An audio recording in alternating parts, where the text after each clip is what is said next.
Breaking news చూస్తున్నాం. ఇటు దేశం మొత్తాన్ని షేక్ చేస్తున్న డీలిమిటేషన్ రగడ. AP deputy CM Pawan Kalyan పై తీవ్ర విమర్శలు చేశాడు ప్రకాష్ రాజ్.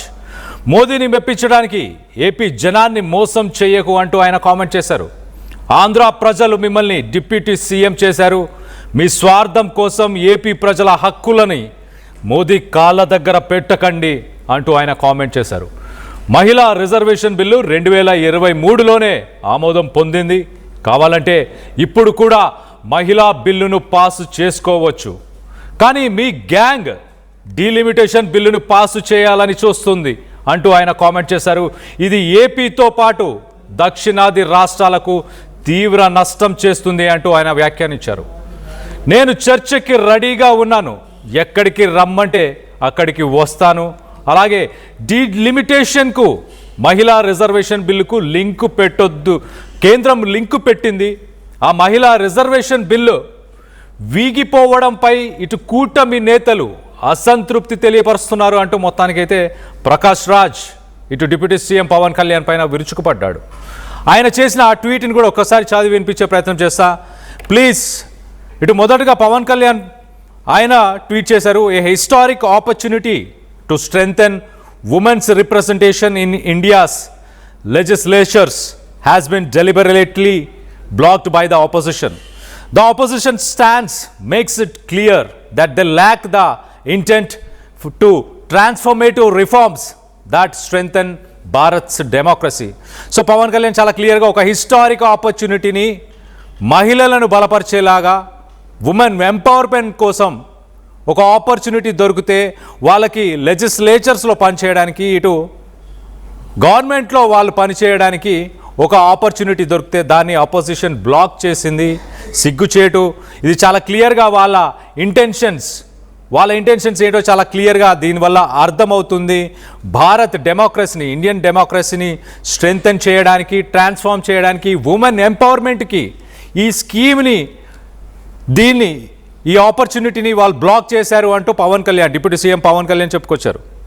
దానిపైన ఇటు ప్రకాష్ రాజ్ స్పందిస్తూ please stop lying to the citizens just to please మోదీని మెప్పు పొందడానికి మాత్రమే మీరు ఇలాంటి అబద్ధాలు చెప్పకండి ప్రజలకు అంటూ ఇటు మొదటి లైన్లో చెప్పారు. దాని తర్వాత women reservation bill was approved in 2023 itself. 2023లోనే ఆ రిజర్వేషన్ బిల్లుని అప్రూవ్ చేశారు. ఇప్పుడు కూడా దాన్ని పాస్ చేయొచ్చు. కానీ మీ గ్యాంగ్ డీలిమిటేషన్ బిల్లుని దాంతో పాటుగా పాస్ చేయాలని ప్రయత్నం చేశారు కాబట్టి దాన్ని అడ్డుకున్నారు. దీనివల్ల దక్షిణాది రాష్ట్రాలన్నీ నష్టపోతాయి. మరి ముఖ్యంగా ఆంధ్రప్రదేశ్కి సంబంధించిన ప్రజలు, ఆ రాష్ట్రానికి సంబంధించిన వాళ్ళ హక్కులని కోల్పోయే అవకాశం ఉంది. దీని గురించి డిబేట్లో మాట్లాడడానికి నేను సిద్ధంగా ఉన్నాను, ఆర్ యు రెడీ అంటూ ఆయన క్వశ్చన్ చేశారు. సో మొత్తం మీద డీలిమిటేషన్ అలాగే మహిళా రిజర్వేషన్ బిల్, ఒక్కసారి దానికి సంబంధించిన ఆ ఓటింగ్ నంబర్స్ని కూడా చూసే ప్రయత్నం చేద్దాం. ఇటు ఎన్డీఏ బలం 293, ఇటు విపక్షాల బలం 234, ఇతరులు 13. ప్రస్తుత ఎంపీలు 540. 2/3 మెజారిటీ కావాలి ఓ బిల్ పాస్ చేయడానికి. అంటే 360 మంది ఓటు వేయాలి. ఆ 360 మంది ఓటు వేయాల్సిన చోట 293 మాత్రమే ఇటు ప్రస్తుతానికి ఎన్డీఏ ప్రభుత్వానికి ఉంది. అవసరమైన సంఖ్య 67కి మిగిలిపోయింది. ఆ 67 మంది సపోర్ట్ చేస్తే కానీ బిల్ పాస్ అవ్వదు అంటూ చెప్పుకొస్తున్నారు. సో మొత్తం మీద దీన్ని వ్యతిరేకించడానికి గల కారణం ఏంటి? ఇటు డీలిమిటేషన్ బిల్, మహిళా రిజర్వేషన్ బిల్లు రెండు ముడిపెట్టి కేంద్ర ప్రభుత్వం ఇలాంటి పనులు చేస్తుంది. దానికి మేము పూర్తిగా వ్యతిరేకిస్తున్నాం అంటూ ఇటు కాంగ్రెస్కి సంబంధించిన నాయకులు చెప్తున్నారు. అలాగే ఇటు ప్రకాష్ రాజ్ కూడా దక్షిణాది రాష్ట్రాలు 5 రాష్ట్రాలకి గాను 24% ప్రస్తుతానికి సీట్ అలొకేషన్, 24% ప్రస్తుతానికి లోక్సభలో సీట్ అలొకేషన్ ఉంది. ఒకవేళ డీలిమిటేషన్ని జతపరిస్తే, దాన్ని అమలు పరిస్తే ఆ 24% కాస్త 19%కి పడిపోయే అవకాశం ఉంది.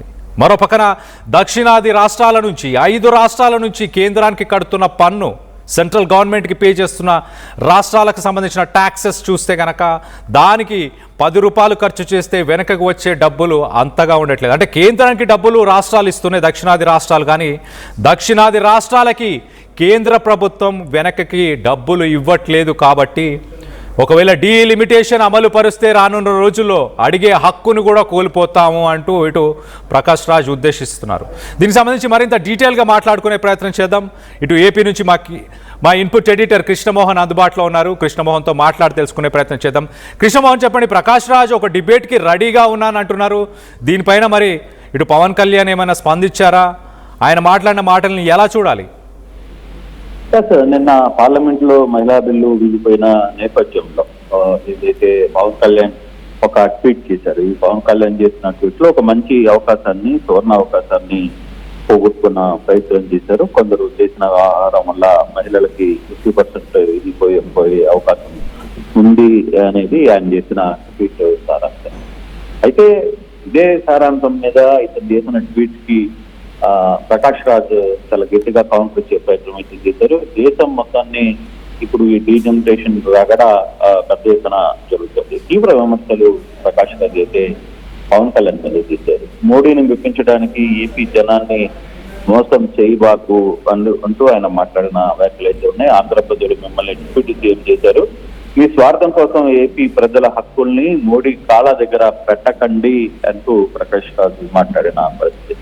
మహిళా రిజర్వేషన్ బిల్లు 2023లోనే ఆమోదం పొందింది. కావాలనుకుంటే ఇప్పుడు కూడా మహిళా బిల్లుని పాస్ చేసుకోవడానికి ఎవ్వరికీ అభ్యంతరం లేదు అనే మాట మీరు గుర్తుపెట్టుకోవాలి. కానీ మీ గ్యాంగ్ ఏదైతే ఉందో మీ గ్యాంగ్ ఈ డీలిమిటేషన్ బిల్లును పాస్ చేయాలని దీని మహిళా బిల్లుని అడ్డం పెట్టుకొని డీలిమిటేషన్ గ్యాంగ్ ని బిల్లుని పాస్ చేయాలని ఒక కుట్రల ప్రయత్నం చేసింది.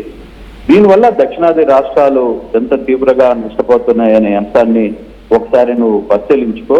నువ్వు ఒకవేళ చర్చకు పెడతానంటే రా, నేను ఎక్కడికైనా సరే నీకు ఎక్కడికి రమ్మంటే అక్కడికి వస్తా అని చెప్పి ప్రకాష్ రాజ్ చేసిన పరిస్థితి అయితే ఉంది. అంటే నేను జరిగిన ఈ రిజర్వేషన్ బిల్లు వీగిపోవడం నిజంగానే ఇది మోడీ గవర్నమెంట్ 12 ఏళ్లగా ఆయన నిరంతరం జయప్రయాత్ర సాగిస్తున్న మోడీకి నిజంగానే ఇది ఒక షాక్ లాంటిది. ఎక్స్పెక్ట్ చేయలేదు వాళ్ళు కూడా ఇంత స్థాయిలో ఈ బిల్లు వీగిపోతుంది. అయితే ఈ ఆహారం మీద అన్ని పార్టీలు, కాంగ్రెస్ కావచ్చు, డిఎంకే కావచ్చు, టీఎంసీ కావచ్చు, వీళ్ళందరూ కూడా టీఎంసీ కావచ్చు, వీళ్ళందరూ కూడా కలిపి చేసిన ఈ బిల్లులో బిల్లు వ్యవహారం మీద ఓటింగ్ వ్యవహారంలో దీని మీద పవన్ కళ్యాణ్ చేసిన స్పందన ఏదైతే ఉందో ఈ స్పందనకి వీటికి ఆయన నేరుగా పవన్ కళ్యాణ్ ఒకటే చెప్పారు. నీకు అసలుకి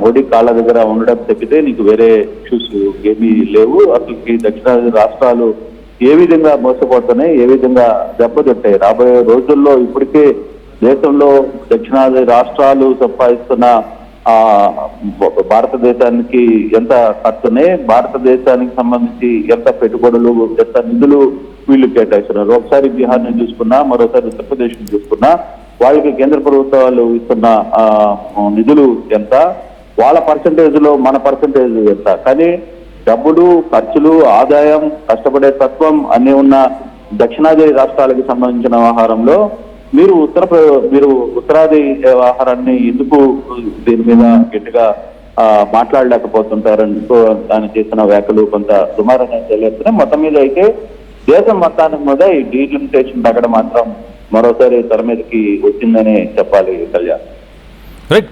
Krishnamohan, thanks for the latest update. ఒకసారి ఇటు ప్రకాష్ రాజ్ సీఎం చంద్రబాబు నాయుడిని కూడా ఉద్దేశించి మాట్లాడారు. ఒకసారి ఆ ట్వీట్ కూడా చూసే ప్రయత్నం చేద్దాం. సో మొత్తం మీద ఇటు డిప్యూటీ సీఎం పవన్ కళ్యాణ్ అలాగే సీఎం చంద్రబాబు నాయుడిని కూడా ఉద్దేశించి ఆయన the nation will remember that you are lying sir, మీరు అబద్ధం చెప్తున్నారని ఇటు దేశం గుర్తుపెట్టుకుంటుంది అంటూ కూడా ఆయన మాట్లాడారు. ఇటు సీఎం చంద్రబాబు నాయుడు ఆయన కూడా by blocking women's reservation bill, Congress lead opposition, Congress పార్టీకి సంబంధించిన వాళ్ళు ఉమెన్స్ రిజర్వేషన్ బిల్లుని అడ్డుకుంటున్నారు. ఒక హిస్టారిక్ స్టెప్ అలాగే ఉమెన్స్ ఎంపవర్మెంట్కి సంబంధించి వాళ్ళు అడ్డుకుంటున్నారు అంటూ ఇటు సీఎం చంద్రబాబు నాయుడు చేసిన ట్వీట్ పైన ఇటు ప్రకాష్ రాజ్ మీరు అబద్ధం ఆడుతున్నారని దేశం గుర్తుపెట్టుకుంటుందని చెప్పుకొచ్చే ప్రయత్నం చేస్తారు. మొత్తానికి అసలు డీలిమిటేషన్ ఇష్యూ ఏంటి మనం చూస్తే 1970లో ఇండియన్ గవర్నమెంట్ అప్పుడున్న ప్రభుత్వం ఫ్యామిలీ ప్లానింగ్కి పుష్ చేసింది. అంటే పుట్టే పిల్లలని నియంత్రణ చేయాలి అంటూ. అంటే అంతకుముందు మనం చూస్తే ఇండిపెండెన్స్ వచ్చిన తర్వాత కొంత ఫెమైన్, అప్పుడున్న పరిస్థితులు, ఇటు బ్రిటిషర్స్ మనని పీల్చి పిప్పి చేసిన తర్వాత అప్పుడున్న పరిస్థితులకి, ఇటు ఎన్నో రకాల కారణాల వల్ల, హెల్త్ ఇష్యూస్ వల్ల పిల్లలు చనిపోతుండేవాళ్ళు, వాళ్ళకి తగిన ఆహారం అందక చనిపోతుండేవారు. దానివల్ల ముందు జనరేషన్స్ అంటే 1947 తర్వాత మనం చూసే కనుక ఇండిపెండెన్స్ తర్వాత ఉన్న జనరేషన్స్ ఎక్కువ మంది పిల్లల్ని కానేవాళ్ళు.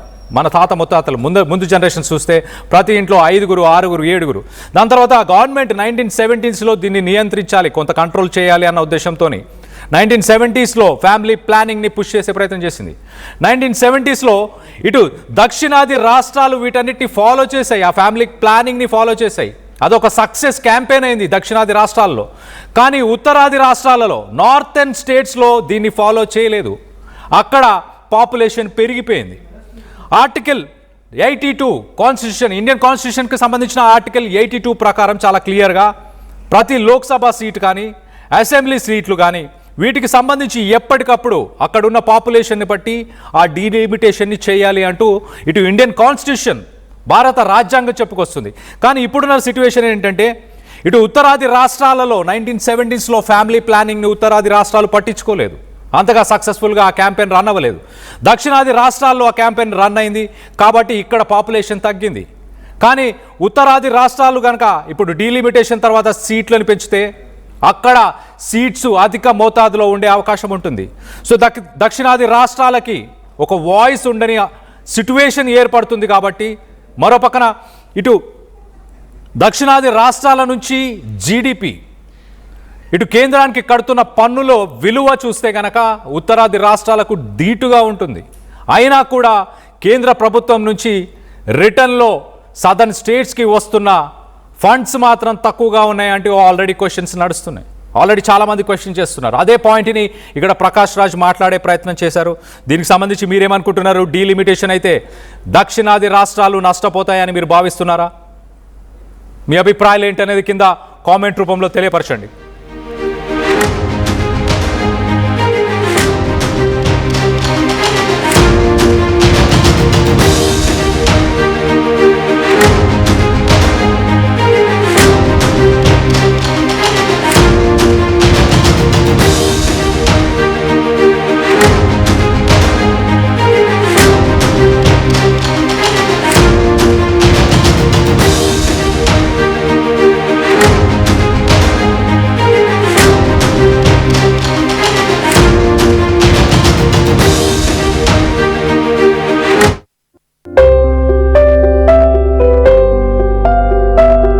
చిన్న చిన్న ఆనందాలు 35 ఏళ్లుగా నా జీవితంలో లేవు. 35 ఏళ్లుగా నేను డైపర్లలో బ్రతికాను. 6 సెంటీమీటర్ల ఫిస్టులా నా మూత్రాశయంలో లీకు కారణమైంది. ఎవరూ నాకు సహాయం చేయలేకపోయారు. ఏఐఎన్యూలో వైద్యులను కలిసే వరకు అక్కడ వారు రోబోటిక్ శస్త్రచికిత్సతో నాకు పరిష్కారం ఇచ్చారు. వారు నా ఆత్మవిశ్వాసాన్ని కూడా తిరిగిచ్చారు. Precision Care makes it possible. The Center for Robotic Surgery at AINU. At KL, the expertise of the world in the palm of your hand. KL deemed to be university.